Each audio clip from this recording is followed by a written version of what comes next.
নমস্কার বন্ধুরা, সকলকে স্বাগত জানিয়ে শুরু করছি আর একটি ব্লগ। চলে এলাম সকালবেলা আবার আম্মাজির মন্দিরে।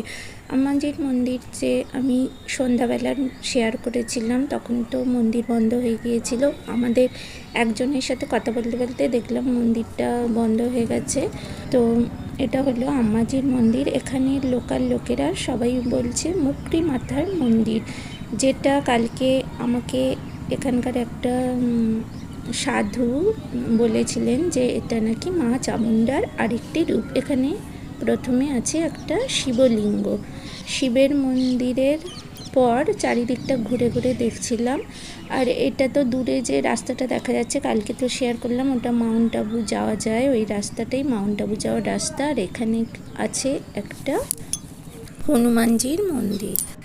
আগের দিন সন্ধ্যাবেলায় তো মূর্তিগুলো কিছুই বোঝা যায়নি, সবই তো বন্ধ হয়ে গিয়েছিল মন্দিরগুলো।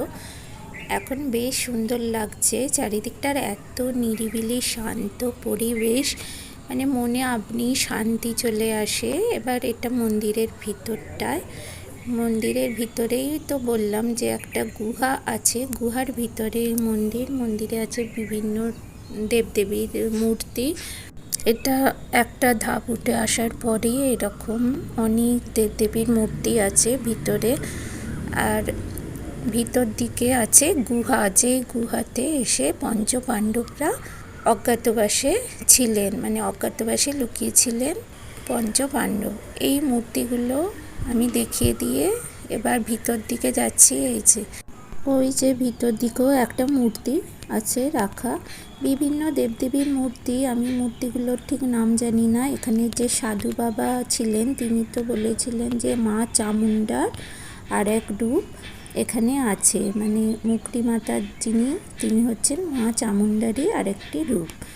তো ওই যে ভিতর দিকে যে গুহাটা, ওখানে পঞ্চপাণ্ডব ছিলেন এসে অজ্ঞাতবাসে। আর এই গুহাটা নাকি অনেক নিচে অবধি নেমে চলে গেছে, অনেকগুলো মুখ আছে গুহার চারিদিকে। এরপর কোথায় কোথায় গেলাম সেই ভিডিও নিয়ে আবার ফিরে আসছি।